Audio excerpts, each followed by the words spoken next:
markuu ogaaday in hooyadiisa ay qayb ka ahayd koox mucaarad ah wiil sirdoon oo dhalinyaro ah ayaa go'aansaday inuu ka tago hay'adii uu u shaqaynayay kuna biiro kooxdaas ujeedadoodu waxay ahayd inay lacag ururiyaan si loo caawiyo dadka ugu faqiirtiinta ah 15 sano ka hor markab ayaa taagnaa dekeda isagoo raranaya alaab qarsoodi ah ilaalada amniga ayaa loo soo kiraystay si ay goobta u waardiyayaan balse taas ma aysan joojin Nikki iyo Alia oo markabka si dhuumasho ah ku galay kadib markii ay weerareen ilaaliyaha labada gabdhood ayaa waxaa hareeyay rag hubaysan Nikki waxay adeegsatay bam iftiin ah si ay u jahwareeriso kadibna waxay ka caawisay saaxiibteed inay mid ka takhalusaan markii khatarta laga takhalusay waxay bilaabeen baaritaanka alaabta ah iyagoo raadinaya wadno macmal ah oo lagu badbaadin lahaa mid ka mid ah asxaabtooda aad u xanuunsan Alia ayaa heshay wadnahaas kadibna waxay wacday Nikki si ay u baxaan balse isla markiiba waxaa soo gaaray ciidanka labada gabdhood waxay isku dayeen inay iska difaacaan si ay u baxsadaan laakiin markan waxay wajahayeen cadow aad u xoog badan oo xitaa qalabkoodii casriga ahaa aan waxba ka tari karin intaas kadib Alia waxay aragtay Nikki oo uu weerarayo gaangis lugteedana ka qabsaday weel culus si dhaqso ah ayay cadowga ugu jeesatay si ay u badbaadiso saaxiibteed waxay ka furtay lugta kadibna waxay ka baxsadeen iyadoo Alia wadata wadnaha macmalka laakiin markay doonayeen inay markabka ka degaan mar kale ayaa la soo weeraray waxayna ku dhaceen xaalad aan laga baxsan karin Alia waxay go'aansatay inay isqariso si saaxiibteed Nikki ay wadnaha u gaarsiiso iyaduna waxay ka haraysaa si ay cadowga ula dagaalanto hadda waqtigan casriga ah duqa magaalada Sabriya waxaa soo weeraray koox mucaarad ah oo soo galay diyaaradiisa si ay isaga u dilaan ilaalada ayaa isku dayay inay qabtaan mucaaradka halka duqa iyo waardiyihiisuna ay isku qariyeen qol yar oo diyaaradu leedahay markay arkeen in mucaaradku gudaha ay soo gelayaan waxay soo waceen qolada gargaarka degdega waxaana markiiba yimid koox ka tirsan maada markuu arkay saddexda dhalinyaro duqa magaalada wuu nafisay isagoo og inay awood u leeyihiin inay mucaaradka ay joojiyaan Alia waxay adeegsatay qor yar oo dhagaxyo tuuraya si ay cadowga ugu qabato laakiin mid ka mid ah ayaa iska furay oo dagaal la galay ilaa ugu dambeyn mar kale la qabtay markii uu ogaaday inuusan dagaalka ku guuleysan karin ninkii wejiga qarsoodiga ah ugu jiray wuxuu qarxiyay derbiga diyaaradda si uu isaga iyo kooxdiisa uga baxsadaan nasiib darro duqa magaalada ayaa banaanka u baxay waxaana ku booday Alia si ay u badbaadiso Bakar ayaa si dhaqso ah qalab ugu xidhay godkii qaraxa halka Aliyana waxay gacanta ku qabatay diyaaradda haddii diyaaradda ay magaalada ku dhacdo boqolaal qof ayaa halis geli lahaa sidaas darteed sirdoon fiid ayaa soo farageliyey oo joojiyey shaqadii Alia markii ay duqa magaalada badbaadin rabtay Bobby ayaa soo muuqday oo hawsha dhammaystiray ugu dambeyn dhammaan waxay ku noqdeen diyaaradda si nabad ah magaalada Sabriyana waa la badbaadiyey isla maalintaas Alia waxaa loo soo qaaday saldhigga hay'adda ay u shaqayso halkaas ayuu ku ogaaday inuu khalad weyn sameeyey intii uu howlgalka ugu dambeeyey ku jiray markii uu isku dayay inuu diyaaradda gacanta ku dhigo wuxuu ku shaqaysiiyey awoodda xad dhaafka ah taas oo qofka siinaysa awood uu ku xakameeyo dhammaan nidaamyada u dhow sida uu sheegay Ganis habkaas wuxuu sababay in Alia miir beesho oo xakamayntiisa ka baxdo markii uu ku shaqeeyey awoodda xad dhaafka ah wiilka wuxuu khatar geliyey dhammaan saaxiibadiis laakiin Dag waxay sheegtay war wanaagsan waxay cusboonaysiisay habkan si qofka isticmaala uu si buuxda u xakamayn karo waxa dhacaya sidoo kale Ali wuxuu dhawaan heli doonaa nooc cusub oo ah Iris balse hadda waxaa tijaabinaya sirdoon Feet iyo Bobby si loo hubiyo inuusan qalad lahayn subaxii shaqo ah oo mashquul ah kadib Ali gurigiisa ayuu ku noqday isagoo si qarsoodi ah qolkiisa u galay daqiiqada kadib hooyada Victor ayaa qada u keentay Alina wuxuu ka murugooday in aabihiis mar walba shaqo ku mashquulsan yahay oo waqtiga qoyska uusan u helin habeenkaas isagoo alaab ku kaydinaya bakhaarka Ali wuxuu helay sanduuq xusuus ah oo ka yimid caruurnimadiisii meel u dhow halkaas wuxuu arkay sawiro uu la galay hooyadiisa xilli uu weli dhalaanka ahaa markuu daawaday muuqaal ay waalidkiis ka duubeen isaga Ali wuu ka murugooday wuxuuna qaaday sanduuq muusiga oo hooyadiis uga tagtay halkaas ayuu ka helay falaash ay ku jiraan faylal sir ah balse ma furi karo subaxdii xigtay Bakar ayaa soo wacay wuxuuna kula kulmay cafeteria intay sugayeen Alisa Ali wuxuu weydiiyey adeerkiis inuu run yahay in hooyadiis kalkaaliso ahayd sidii uu aabihiis had iyo jeer ku sheegi jiray markaas ayaa Alisa timid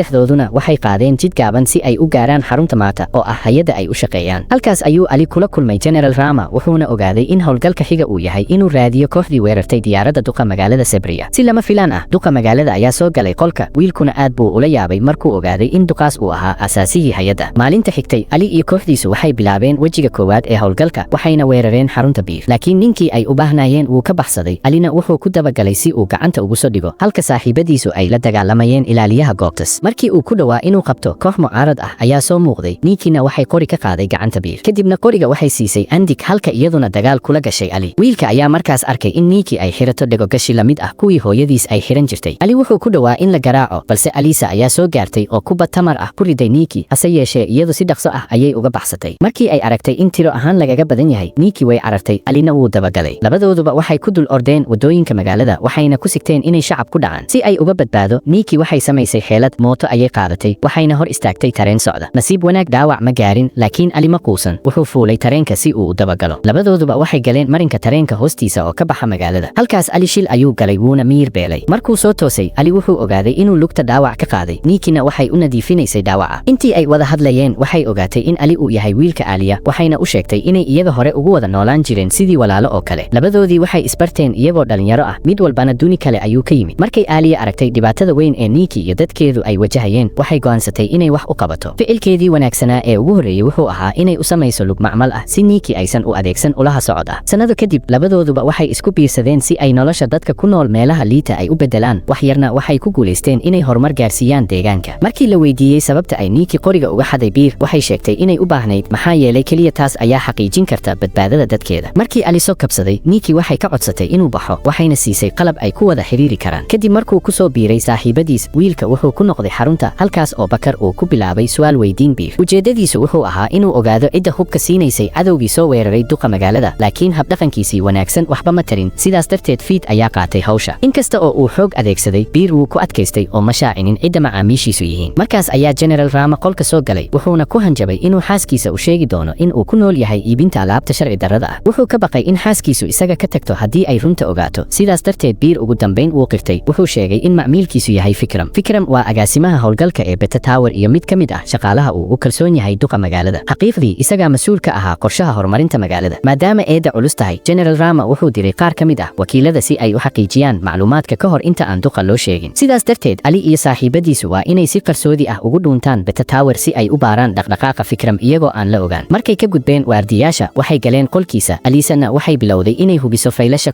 kombiyuutarkiisa, halka Fit iyo kuwa kale ay meesha baarayeen. Markaas ayuu Ali si kama ah u helay albaab qarsoon. Markay hoos u degeenna, waxay heleen boqolaal hub casri ah oo qarsoon. Waxay sawiro ka qaadeen cadeymaha kadibna meesha way ka baxeen. Habeenkii, Ali wuxuu booqday Nikki, wuxuuna bartay sida loo isticmaalo lugaha macmalka ah oo bir ah si uu uga caawiyo saaxiibadii hore ee hooyadiisa inay galaan taawarka oo ay ka xadaan kaydka meeshaas ku jira. Laakiin waxa aysan ogeyn ayaa ahayd in meelahaas ilaalo ka ahaayeen robot weyn oo amniga ilaaliya. Markii uu ogaaday soo gelitaanka, robotkii ayaa bilaabay inuu rasaas ku furo. Markii ay maadada xadeen kadib, kooxda waxay u baxsatay si dhaqso ah, iyagoo waardiyihii ka fakaday. Laakiin robotkii weynaa wuu daba maray. Nikkina wuxuu ku sigtay inuu dhaawac gaarsiiyo. Ali isagoo go'aansaday inuu badbaadiyo saaxiibadiisa, wuxuu isticmaalay awood si uu robotka u xakameeyo, balse ugu dambayn isagaa qalab ku qabsaday. Badalka caawinta Nikki iyo asxaabteeda inay baxsadaan, wiilka ayaa weeraray qof kasta oo isku dayay inuu u dhowaado. Markuu ka baxay dhismaha, wuxuu jebiyey albaabka si uu uga baxo. Sidaas awgeed, saddexdii saaxiibna way baxsadeen, waxayna la tageen Asmirim. Markii Ali miyirkiisa soo noqday, wuu istaagay, wuxuuna arkay dadka xaafadda oo u dabaaldegaya guusha ay gareen. Wiilka waxaa loo soo dhaweeyey sidii geesi oo kale, waxaana cisho kadib Surya u qaaday inuu la kulmo Makia. Isla markiiba haweenaydii way habaysay, waxayna ku tiri haddii aysan Aaliya jiri lahayn, iyadaa maanta noolaan lahayn. Markii ugu horreysay ee uu la hadlo Nikki, wiilku uu ka raaligeliyey weerarkii uu ku qaaday intay ka baxsanayeen taawarka. Wuxuu ku yiri mar kasta oo uu dhaqaajiyo awoodda xad dhaafka ah kontaroolka wuxuu ka baxaa gacantiisa. Nikki waxay tiri waxba igama gaarin, waxayna casuuntay Ali inuu xubin rasmi ah ka noqdo kooxdeeda. Inkasta oo uu aqbalay, haddana wiilku wuxuu ka sii shaqeeyaa hay'adda maata. Waqtigiisa firaaqada wuxuu ka caawiyaa Nikki iyo saaxiibadeeda inay lacag ururiyaan si dadka xaafadda nolol wanaagsan u helaan. Waqti kadib, Ali wuxuu bartay sida loo adeegsado qalab dagaal oo hooyadii samaysay. Howlaha hay'aduna si tartiib ah ayay uga yaraadeen. Laakiin saaxiibtiis Alisa way niyad jabtay. Waxay ku casuuntay qado, waxayna ku wargelisay inay ogtahay inuu yahay mid burburinaya howlaha hay'adda isla markaana caawinaya burcada hubka xada. Markii lagu cadaadiyey, Ali wuu diiday eedeynta wuxuuna ka baxay xarunta. Isagoo jidka maraya ayuu ogaaday inuu gaari daba socdo. Wuxuuna galay supermarket si uu isku qariyo. Halkaas ayuu kula kulmay adeerkiisa, wuxuuna ogaaday in hay'adda horey u ogaatay inuu yahay laba wajiile. Bakar wuxuu isku dayay inuu qanciyo wiilkiisa, balse Ali wuu ka diiday, wuxuuna ka baxsaday waardiyihii doonayay inay qabtaan. Ali si degdeg ah ayuu mooto yar ugu fakaday, balse Bobby ayaa soo dabagalay. Wuxuu isku dayay inuu raaco tareenka dhulka hoostiisa, laakiin saaxiibkii hore ayaa ka hor istaagay tareenka inuu dhaqaaqo. Markaas ayuu mar kale orod ku baxsaday. Kemot oo arkay saaxiibkiis inuu khatar ku jiro, wuxuu ka soo baxay boorsada wuxuuna weeraray Bobby. Laakiin markii bisadii la qabtay, Ali wuxuu cadowgiisa ku dhuftay jilib wuuna ka cararay. Markuu arkay Bobby oo miyir beelay, Fiid aad buu u carooday, wuxuuna isku dayay inuu si xun u dilo Ali. Laakiin Bakar ayaa soo dhex galay oo ka joojiyey inuu dhaawaco wiilkiisa. Markaas Ali wuxuu ka faa'iidaystay mashquulka, orod ayuu ku cararay. Isla markaasna Nikki iyo saaxiibadeed ayaa yimid. Saddexdii waxay dagaal la galeen ciidanka maata, waxayna adeegsadeen qalabkooda tiknoolajiyada si ay u garaacaan. Hase yeeshee, markuu arkay Fiid oo dhaawac culus qaba, Ali wuxuu go'aansaday in dagaalka la joojiyo, wuxuuna isku dayay inuu Nikki ku qanciyo inay ka tagto. Si kastaba ha ahaatee, Nikki way diiday inay dagaalka ka tagto ilaa dhammaan cadowgeedu dhulka ku dhacaan oo miyir beelaan. Markuu arkay saaxiibadiisa oo si xun u dhaawacmeen, Ali aad buu u carooday, wuxuuna weeraray Nikki, laakiin iyadu waxay burburisay dhammaan hubkiisii. Jug culus ayayna ku dhufatay. Markuu soo toosay, Ali wuxuu isku arkay isagoo lagu xiray waardiyihii kale agtooda. Halkaas ayuu ka ogaaday in Nikki muddo dheer raadinaysay awoodda iriska, waana qalab hay'adu samaysay oo weli tijaabo ku jiray. Ali wuxuu ogaaday in qalabkaas hooyadii Aaliya ay iyadu abuurtay. Habeenkii ay badbaadisay nolosha saaxiibteeda, Aaliya laguma dilin ee waxaa lagu qanciyey inay ku biirto hay'adda maata. Markii Nikki taas ogaatay, way ka xumaatay oo waxay dhistay ciidan u gaar ah si ay u sii wado howlaha dagaal dagaalkeeda. Maalin iyadoo gudaha u gashay xarunta hay'adda, Nikki ayaa lagu hareerayay waxayna qasab ku noqotay inay baxsato. Intay jidka ku jirtay, Alia ayaa la kulantay waxayna isku dayday inay ku qanciso inay ka tanaasusho dambiyada. Laakiin halkii ay dhagaysan lahayd, Nikki waxay dooratay inay saaxiibteeda weerarto oo ay gantaal ku rido si ay magaalada u burburiso. Alia oo ka go'an inay dadka Sabriya badbaadiso, waxay isticmaashay iris si ay gantaaladii cirka uga saarto, laakiin dadaalkaas wuxuu ku weysay nafteeda. Markay runta sheegtay, Nikki waxay maqashay in Fikram raadinayo, markaasay ku degdegtay inay la kulanto si aanu dadka u dhaawicin. Haddaba iyadoo gacanta ku haysa iriska awoodda badan, Nikki waxay damacsan tahay inay dhammaan cadowgeeda ka takhalusto oo si naxariis darro ah u weerarto. Isla markaas Moog iyo Komoot ayaa galay gurigii qarsoodiga ahaa waxayna sii daayeen maxaabiistii. Alisa waxay la xiriirtay General Rama halka Ali iyo adeerkiis Bakar ay Nikki daba raaceen. Bartamaha magaalada, duqa magaalada ayaa ku dhawaaqay mashruuc ah in la dhiso warshada ee ayga ugu weyn dunida. Si lama filaan ah, Nikki iyo kooxdeeda ayaa soo muuqday waxayna weerareen siyaasiga sababtoo ah warshada waxaa laga dhisayaa dhulka xaafadda. Kooxdu waxay weerareen ilaalada iyo robotiyadii duqa difaacayay. Nikki waxay markaas adeegsatay awoodda iriska si ay robotiyada ugu qasabto inay duqa weeraraan. Markii duqii magaalada in dilo uu ku dhawaaday, Ali iyo saaxiibadiis ayaa yimid waxayna adeegsadeen gaashaan tamareed si ay isaga ilaaliyaan. Ali ayaa markaas duqii magaalada la baxsaday halka Bakar iyo Alisa dagaal kula jireen robotiyada. Isla markiiba Nikki ayaa soo daba socotay waxayna ku dhawaatay inay Komoot weerarto, laakiin Ganis iyo waardiyaal kale ayaa yimid si ay u joojiyaan. Iyadoo ay weheliso Daag, halyeyga ayaa dagaal la galay Nikki, laakiin Nikki weligeed ma aysan noqonin mid awood la'aan ah, waxayna noqotay mid ka xoog badan sidii hore. Dhanka kale, asxaabteedii waxay isku dayeen inay iska caabiyaan, laakiin ugu dambeyntii waxaa ka adkaaday waardiyaasha hay'adda oo isku duubmay si ay duqa u ilaaliyaan. Markii dagaalku ku dhawaaday in laga guulaysto, Nikki waxay ogaatay sir kale, waana inay dadka maamuli karto iyadoo adeegsanaysa iriska. Qof kasta oo muraayadahaas xirta wuxuu noqday mid hoos yimaada amarkeeda. Markaas ayaa waardiyaashu bilaabeen inay isku dagaalaan, taas oo ku qasabtay Ali inuu dhaqaajiyo awoodda xad dhaafka ah. Markuu sidaas sameeyey, wuxuu lumiyey gacantiisa wuxuuna noqday mid aan la jebin karin. Wiilku wuxuu adeegsaday awood tiknoolaji ah oo hooyadii samaysay, wuxuuna ku dhuftay waardiyaasha isagoo adeegsanaya laadad sax ah. Laakiin markii Ganis iyo Daag iska kaashadeen inay weeraraan, Ali ma difaaci karin naftiisa. Ugu dambeyntiina Nikki ayaa miyir dari ku tuurtay. Markii uu miyir beelay, wuxuu arkay hooyadiis mar kale, wuxuuna ogaaday in tani ay tahay barnaamij Alia ku reebtay iriska. Hooyadiis ayaa u sheegtay in sababta uu gacanta uga baxo mar kasta oo uu awoodda u adeegsado inay tahay sababtoo ah qalabkaas si gaar ah ayaa loogu habeeyey inuu difaaco isaga. Sidaas darteed, jirka wiilka wuxuu helayaa awoodo ka sarreeya kuwa caadiga ah sidii qof kale oo xukumaya. Ali ayaa bartay sida loo maamulo awooddiisa, markuu jirkiisa ku soo noqdayna wuxuu ku guulaystay inuu burburiyo iriska. Markuu sidaas sameeyey, waardiyaashii kale oo dhan ma aysan sii hoos imaan karin Nikki, dhammaantoodna way miyir beeleen. Si wiilku si buuxda ugu xukumo qalabka, barnaamijkii hooyadiisa waa in la tirtiraa. Halkaas ayay fursadii ugu dambeysay ku yeesheen inay